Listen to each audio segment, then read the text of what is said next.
හරි අද කියලා දෙන්න හදන ඉංග්‍රීසි කතා කරද්දී ඕනෙම වෙන තැනක්. ඒක තමයි conditional sentences කියලා ඔය ව්‍යාකරණානුකූලකට කියනවා. ඒක අමතක කරන්නකෝ.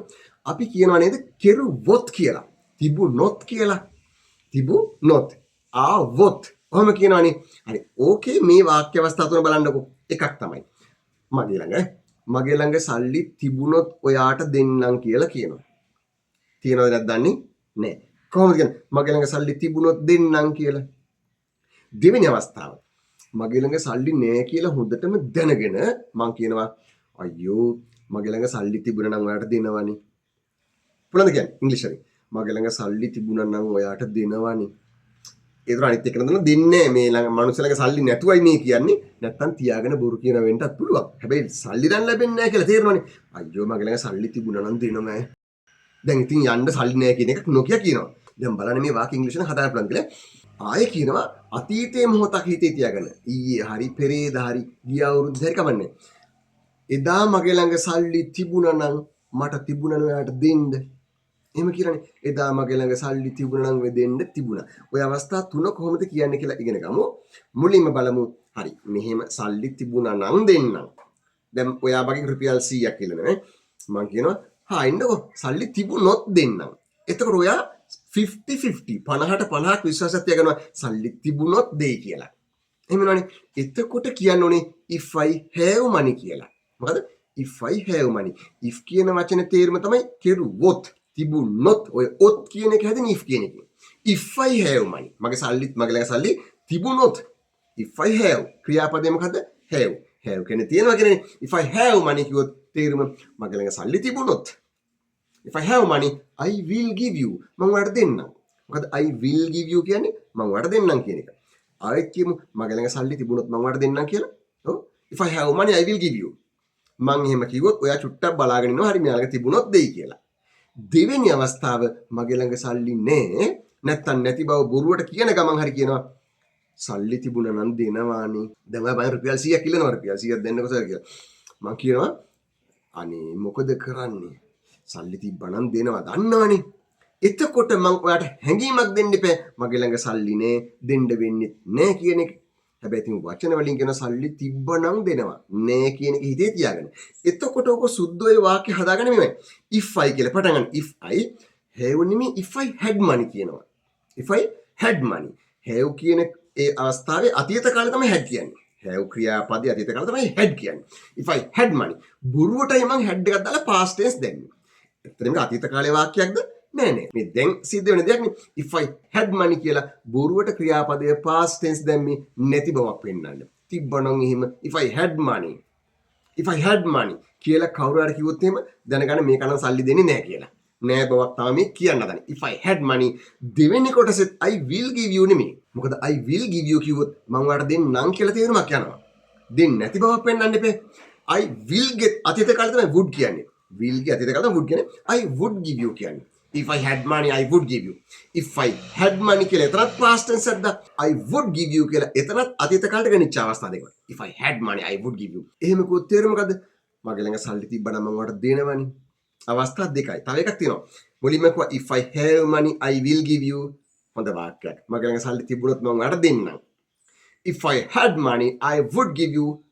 සල්ලි තිබ්බනම් දෙනවනේ. දෙන්න විදියක් නෑ කියන එක කියුණා. තුන්වෙනි අවස්ථාව අතීතයේ වෙච්ච දෙයක්.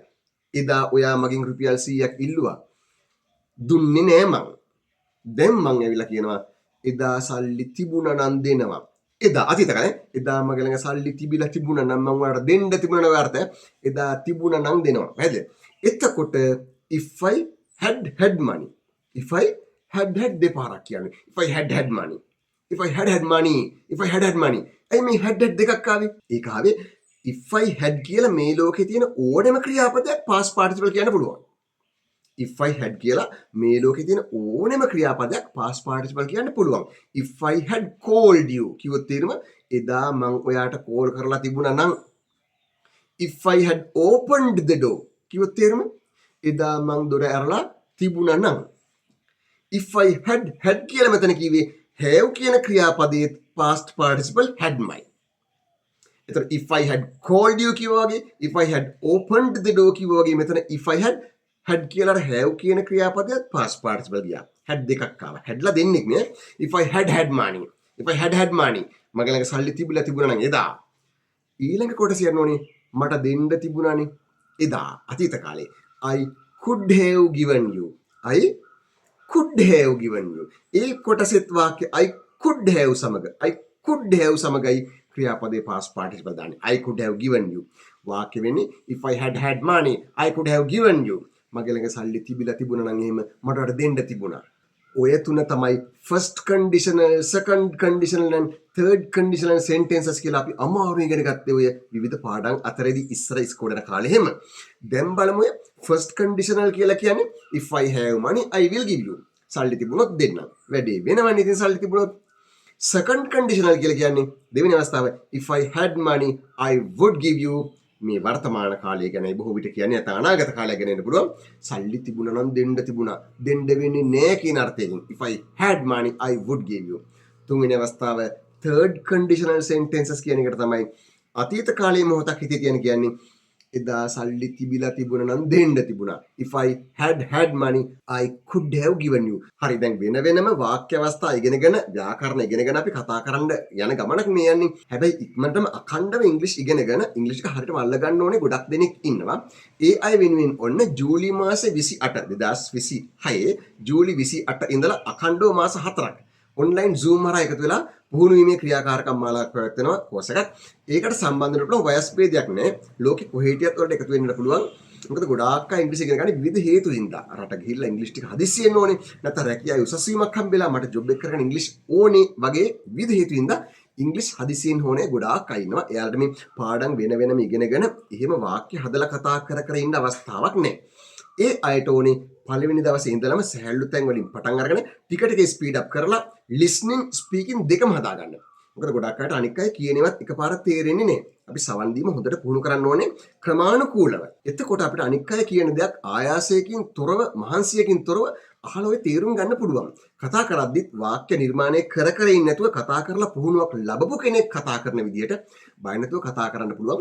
ඒකටයි ඔන්ලයින් හැමෝම එකතු වෙලා කතා කරන ගමන් සවන් දෙන ගමන් අමාරුයි කියලා තනක් කොහෙවත් හම්බෙන්නේ නැති විදිහට ඉංග්‍රීසි භාෂාව ඇතුළට බැහැලා ඉංග්‍රීසියෙන් ජීවත් වෙන මාස 4ක් තමයි පටන් ගන්නෙ ජූලි 28 මේ පහතින් තියෙනවා WhatsApp අංකය. ඔබගේ නම විතරක් WhatsApp කරලා එවන්න මම විස්තර එවන්නම් කොහොමද සම්බන්ධ වෙන්නේ කොහොමද කරගෙන යන්නේ කියලා. ඒ මතක් කිරීම කලේ ඉංග්‍රීසි ටික හදිසියෙන් මොන හැම දිනාටමයි. දැන් බලමු වෙන වාක්‍යයක්. අපි කියන කට්ටිය ගමු. අපිට වෙලාව තිබුණොත් අපි එන්නම් කියන එක. අපිට වෙලාව තිබුණොත් එන්නම්. එතකොට කියන්නේ if we have time we will come. if we have time we will come කියොත් තේරුම if you have time we will come. වෙලාව තිබුණොත් එන්න. පොඩි බලාපොරොත්තුවක් තියාගන්නවා. දෙවෙනි අවස්ථාව අපි කියනවා නේද? අනේ වෙලාව තිබ්බනම් එන්න තිබුණා. ඒ කියන්නේ එන්නේ නැති බවක් කියන්නේ. එන්න වෙන්නේ නැහැ බව කියන ගමන් කියනවා නේද? වෙලාව තිබ්බනම් එනවා කියලා. එතකොට කියන්නේ if we had time we would come. if we had time we would come. වෙලාව තිබ්බනම් එනවනේ. තුන්වෙනි අවස්ථාව යනවා අතීත කාලෙට එදා නැත්නම් අතීතයේ මොහොතක එදා වෙලාව තිබුණා අපිට එන්න තිබුණා. ඒක third conditional sentence එක. කියන්නේ if we had time නේද? if we had time if we had time we could have come. if we had time we could have come. අපිට වෙලාව තිබුණා නම් එදා එන්න තිබුණා. ගොඩක් දෙනෙක් පැටලලා තිබුණා. තේරුම් ගන්න බැරුව තිබුණා කියපු තැනක් තමයි මම අද ලේසියෙන් කියලා දුන්නේ. ඔන්න තේරුණා නම් තවත් ඔය වගේ වාක්‍ය අපිට හදා ගන්න පුළුවන්. හරියත් එකවර කතා කිරීමේ පුහුණුව ගැන මම මතක් කිරීමක් කළා. ජූලි මාසේ 28 ආරම්භ වෙන්නේ. සම්බන්ධ වෙන්න පුළුවන්. මේ පහත අංකයට ඔබගේ නම විතරක් WhatsApp කරලා එවන්න මම විස්තර ටික ලබා දෙන්නම්. හරි මොනිකම තවත් බොහොම ලස්සන පාඩමකින් ඉංග්‍රීසි ලංකා YouTube නාලිකාවත් එක්ක